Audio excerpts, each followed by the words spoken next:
नमस्कार मित्रांनो. या गुढीपाडव्याला आपल्या घरावरती गुढी उभारायची की भगवा झेंडा उभारून गुढीपाडवा साजरा करायचा. तसेच छत्रपती संभाजी महाराजांचे मस्तक भाल्याच्या टोकाला लटकवल्यामुळे महाराष्ट्रात गुढीपाडवा साजरा सुरू झाला की गुढीपाडव्याला दुसरा काही प्राचीन इतिहास आहे? अशा सर्व प्रश्नांची उत्तरे पुराव्यासहित आजच्या या व्हिडिओमध्ये मी देण्याचा प्रयत्न करणार आहे. मित्रांनो, दरवर्षी गुढीपाडवा आला की व्हॉट्सअप, फेसबुक, इंस्टाग्राम वर काही मेसेज पसरवले जातात, तर युट्यूबवर अनेक व्हिडिओ सुद्धा बनवले जातात आणि त्यामध्ये वेगवेगळे तर्क लावले जातात. त्यामुळे या मागचा खरा इतिहास काय आहे हे नक्की समजायला खूप प्रॉब्लेम होतो. मित्रांनो, व्हिडिओला सुरुवात करण्याआधी ही प्राचीन नाणी बघा. आता तुम्ही म्हणाल की गुढीपाडवा आणि याचा काय संबंध? तर मित्रांनो, संबंध आहे. ही नाणी आहेत शालिवाहन सातवाहन राजा याच्या काळातील. राजा शालिवाहन सातवाहन वंशाचा राजा होता. इतिहासकारांच्या मते पौराणिक कथांमधील राजा शालिवाहन म्हणजे सातवाहन वंशाचा पराक्रमी राजा गौतमीपुत्र शातकर्णी याने भारतावर आक्रमण करणाऱ्या परकीय शक टोळ्यांचा पराभव करून त्यांना देशाबाहेर हाकलले. शक ही मध्य आशियातून भारतात आलेली एक आक्रमक आणि प्रबळ भटके जमात होती. त्यांना ग्रीक लोक सिथियन असे म्हणत होते. इसवी सन पूर्व पहिल्या शतकात त्यांनी भारतात प्रवेश केला आणि मथुरा, तक्षशिला, उज्जैन व नाशिक यांसारख्या ठिकाणी आपली सत्ता स्थापन केली. शकांचा सर्वात प्रतापी राजा म्हणजे रुद्रदामन हा होता. इसवी सन 78 मध्ये नाशिक जवळील गोवर्धन येथे सातवाहन शालिवाहन राजा गौतमीपुत्र आणि शक यांच्यात मोठे युद्ध झाले. तेव्हा गौतमीपुत्र यांच्याकडे सैन्य कमी होते. तेव्हा त्यांनी मातीच्या सैन्यात प्राण फुंकले, म्हणजेच सामान्य माणसाच्या मनात आपल्या राज्याविषयी प्रेरणा दिली आणि त्यांना लढाईला प्रवृत्त केले आणि या शकांचा मोठ्या शर्थीने पराभव केला. या युद्धात गौतमीपुत्र सातकर्णी यांनी शक राजा नहपांचा पराभव केला. या विजयामुळे महाराष्ट्रावरील परकीय शकांचे संकट दूर झाले आणि पुन्हा एकदा स्वकीयांचेच म्हणजे सातवाहनांचे राज्य प्रस्थापित झाले. या मोठ्या विजयाची आठवण म्हणून आणि एक नवीन पर्व सुरू करण्यासाठी राजा शालिवाहनानेच म्हणजेच सातकर्णीने शालिवाहक शक ही कालगणना सुरू केली आणि त्याच वेळी विजय उत्सव साजरा करण्यासाठी संपूर्ण राज्यामध्ये गुढी उभारण्याचे आदेश दिले. याला पुरावा म्हणजेच ही नाणी. नाशिक जवळील जोगलथंबी येथे या मिळालेल्या नाण्यांवरून हे स्पष्ट होते की शातकर्णीने नहपांची नाणी पुन्हा आपल्या नावाने छापली होती, जो त्याच्या विजयाचा मोठा पुरावा मानला जातो. हा शक इसवी सन 78 मध्ये सुरू झाला.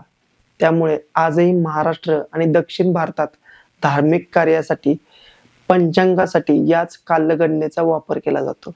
शालिवाहन शक आणि इसवी सन यांच्यात 78 वर्षाचा फरक आहे, कारण शालिवाहन शकाची सुरुवात इसवी सन 78 मध्ये झाली. यातील फरक करण्याचे साधे गणित म्हणजे जर तुम्हाला चालू इंग्रजी वर्षावरून शालिवाहन शक काढायचे असेल तर चालू वर्षातून 78 वजा करावे लागतात. उदाहरणार्थ 2026 वजा 78 म्हणजेच 1948, म्हणजेच सध्या शालिवाहन शक 1948 सुरू आहे. यानंतर काही जण असेही म्हणतात की याच दिवशी ब्रह्मदेवाने विश्वाची निर्मिती केली. तसेच काही पौराणिक कथा असेही म्हणतात की प्रभू रामचंद्र 14 वर्षाचा वनवास संपवून रावणाचा वध करून अयोध्येत परतले होते. तेव्हा प्रजेने गुढ्या उभारून त्यांचे स्वागत केले होते. तसेच अनेक इतिहासकारांच्या मते छत्रपती शिवाजी महाराजांनी सुद्धा स्वराज्यात विजयाचे प्रतीक म्हणून गुढी उभारण्याची परंपरा अधिक दृढ केली होती. मग एवढं सगळं असताना काही सामाजिक गटांकडून गुढीपाडवा साजरा न करण्याचे आवाहन का केले जाते? छत्रपती संभाजी महाराजांची हत्या मोगल सम्राट औरंगजेबाने अत्यंत क्रूरपणे केली होती. काही दाव्यांनुसार ही घटना फाल्गुन अमावस्या पाडव्याच्या आदल्या दिवशी घडली होती. अशी एक मांडणी केली जाते की औरंगजेबाने महाराजांचा अपमान करण्यासाठी त्यांचे मस्तक भाल्यावरती टांगून मिरवणूक काढली होती आणि त्याचेच प्रतीक म्हणून गुढी उभारली जाते. तर काही जण असेही म्हणतात की औरंगजेबाच्या दरबारातील पंडितांनी, फतव्यांनी त्याला मनुस्मृतीचा 8वा अध्याय 125व्या श्लोकातील दंड विधानाची माहिती दिली असावी. ज्याचा वापर त्याने महाराजांचे आणि मराठी माणसांचे मनोबल तोडण्यासाठी केला. परंतु एक लॉजिक आहे, असे जर असते तर मग औरंगजेबाने आपला मोठा भाऊ दारा शिकोह याची सुद्धा हत्या अत्यंत क्रूरपणे केली होती. औरंगजेबाने दारा शिकोहला दिल्लीत आणून अत्यंत दयनीय अवस्थेत मळक्या कपड्यांमध्ये एका घाणेरड्या हत्तीवर बसवून संपूर्ण शहरामध्ये त्याची धिंड काढली होती. त्यानंतर दारा शिकोहचा शिरच्छेद करून त्याची हत्या केली आणि त्याचे कापलेले शिर तलवारीच्या टोकाला टांगून संपूर्ण शहरामध्ये त्याची धिंड काढली. एवढे करून सुद्धा त्याचे मन भरले नाही. त्यानंतर त्याने आपल्या कैद केलेल्या वडिलांना म्हणजेच शहाजहानला मानसिक धक्का देण्यासाठी एका चांदीच्या ताटात त्या मस्तकाला सजवून भेट म्हणून पाठवले होते. इतके अमानवीय कृत्य केले होते. त्यामुळे औरंगजेब हा क्रूर शासक होता यात काहीही दुमत नाही. परंतु त्याचे गुढीपाडवा सणाशी काही संबंध जोडणे चुकीचे आहे. कारण संभाजी महाराजांच्या मृत्यूनंतर मराठे अजूनच द्वेषाने लढले आणि औरंगजेबाचा शेवट इथेच महाराष्ट्रात झाला. त्यामुळे महाराजांच्या हत्येचा आणि गुढीपाडव्याचा काही संबंध नाही. जर तसे असते तर भारताच्या इतर राज्यात सुद्धा हिंदू नववर्ष वेगवेगळ्या नावांनी आणि स्थानिक पद्धतीने का साजरा केले जातात. जसे की कर्नाटक, आंध्र प्रदेश आणि तेलंगणा राज्यात गुढीपाडव्याच्या दिवशी युगादी सण साजरा होतो.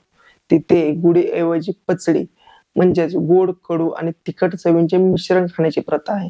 केरळ, मल्याळम मध्ये नववर्ष विशू म्हणून साजरे केले जाते. तामिळनाडूमध्ये तमिळ नववर्षाला पुथाडू म्हणतात. जाब आणि हरियाणामध्ये शीख बांधव नवीन वर्ष आणि सुगीचा हंगाम म्हणून बैसाखी साजरी करतात. आसाममध्ये या सणाला रोंगाली बिहू किंवा बोहाग बिहू म्हणतात. पश्चिम बंगाल आणि बांगलादेशमध्ये बंगाली पोयला बैसाख म्हणून हा सण मोठ्या उत्साहात साजरा होतो. काश्मीरमध्ये काश्मीरी पंडित हे नवीन वर्ष नवरेह नावाने साजरे करतात. थोडक्यात सांगायचे तर नाव बदलले तरी निसर्गाचे स्वागत आणि नवीन वर्षाचा आनंद हा या सणांचा मूळ गाभा आहे. त्यामुळे गुढी उभारणे ही विजयाची आणि मांगल्याची परंपरा आहे. जुन्या काळापासून चालत आलेली आहे. तिचा संबंध महाराजांच्या हत्येशी जोडणे हे ऐतिहासिक पुराव्यांवर आधारित नसल्याचे तज्ज्ञांचे मत आहे. गुढीपाडवा हा महाराष्ट्राचा प्राचीन आणि सांस्कृतिक सण आहे आणि निसर्गाशी जोडलेला उत्सव आहे. फक्त इतिहासच नाही तर गुढीपाडव्याला विज्ञानाचा सुद्धा आधार आहे. गुढीपाडव्याला आपण कडुलिंब आणि गुळ का खातो?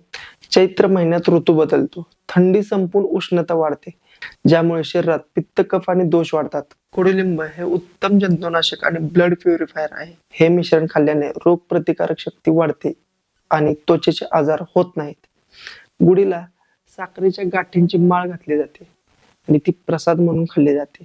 उन्हाळ्यात शरीरातील ग्लुकोजची पातळी कमी होऊ शकते. त्यातील साखर ही त्वरित ऊर्जा एनर्जी देण्याचे काम करते. थोडक्यात सांगायचं तर काय, कडू, गोड, तिखट, आंबट अशा सर्व चवींचे मिश्रण या दिवशी खाल्ले जाते, जेणेकरून शरीर बदलत्या ऋतूंसाठी तयार व्हावे.